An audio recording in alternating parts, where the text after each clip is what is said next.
Cocoa కోలాని ఒక తలనొప్పి నివారణ కోసం కనిపెట్టారని మీరు ఎంతమంది తెలుసు? అవును, మీరు విన్నది నిజమే.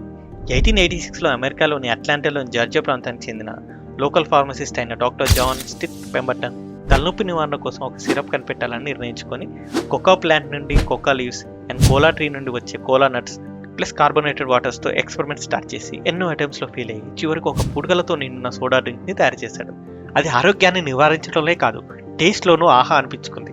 ఆ డ్రింక్ని తను పనిచేసే జాకో ఫార్మసీలో ఒక్కో గ్లాస్ని 5 సెంట్స్లకు అమ్మడం స్టార్ట్ చేశాడు. తన పార్ట్నర్ అయిన మార్కెటింగ్ ఎక్స్పర్ట్ ఎం రాబిన్సన్ ఆ డ్రింక్కి ఉన్న ప్రత్యేకతను చూసి జనాలకు వినడానికి మరియు చూడగానే ఆకర్షితులయ్యేలా ఈ డ్రింక్కి కోకో కోలా అనే పేరును పెట్టాడు. అంతేకాకుండా కోకో కోలాకి మొట్టమొదటి లోగోని డిజైన్ చేశాడు. ఇంకా మార్కెట్లో సేల్ అయ్యేలా delicious and refreshing the ideal brain tonic, Coca Cola revives and sustains అనే స్లోగన్స్తో కస్టమర్లను ఆకర్షించి కోకో కోలా సేల్స్ పెరిగేలా చేశాడు.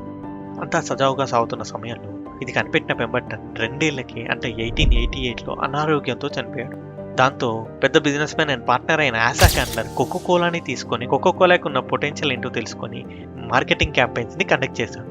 అంటే గోడల మీద కోకో కోలా పోస్టర్స్ అంటించడం, బిల్ బోర్డ్స్ పెట్టడం, జనసంద్రం ఉన్న ప్రాంతాల్లో కోకో కోలా డ్రింక్స్ని ఫ్రీగా సప్లై చేసి జనాలకు తెలిసేలా చేయడం, ఇంకా అధిక సంఖ్యలో జనాలకు చేరేలా సోడా ఫౌంటైన్స్తో పొత్తు పెట్టుకోవడం, దగ్గరలో ఉన్న స్టోర్స్లో పెట్టి జనాలకు దగ్గర చేయడం వంటి వినూత్న పద్ధతులు చేసి కోకో కోలాని టౌన్స్ నుండి సిటీస్ దాకా ప్రతి ఇంటికి తెలిసేలా చేశాడు. అది ఎంతలా అంటే ఇయర్ 1890 వచ్చేసరికి కోకో కోలాని యునైటెడ్ స్టేట్స్లో ఉన్న ప్రతి స్టేట్కి అమ్మాడు.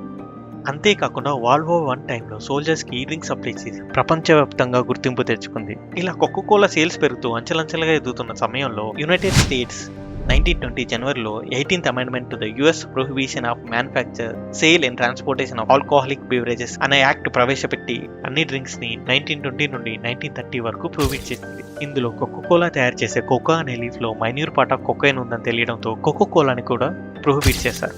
యూఎస్లో కోకో కోలాని ప్రొహిబిట్ చేయడం అండ్ కోకో కోలా యూరోపియన్ కంట్రీస్కి సప్లై చేయడంలో సప్లై చైన్ ఇష్యూస్ రావడంతో సీరియస్ కాన్సిక్వెన్సెస్ ఫేస్ చేసి కంపెనీ కష్టాల నుండి బయటపడి కంపెనీ నిలబెట్టేందుకు కోకో కోలా జర్మనీలో ఫ్యాంటాను ఇంట్రడ్యూస్ చేసి తన బ్రాండ్ని పెంచుకుంది.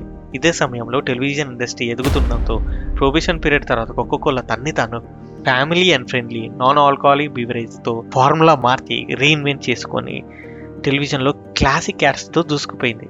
దాంతో మళ్ళీ సేల్స్ పెరిగి కోకో కోలాకి తిరిగే లేకుండా పోయింది. 1970లో అయితే టెలివిజన్ యాడ్స్లో కోకో కోలా ఇంకే పేరు మోసిన కంపెనీ అయిన పెప్సీ 2 కంపెనీస్ నేనంటే నేను అని టెలివిజన్ యాడ్స్లో పోటాపోటీగా తలపడ్డారు.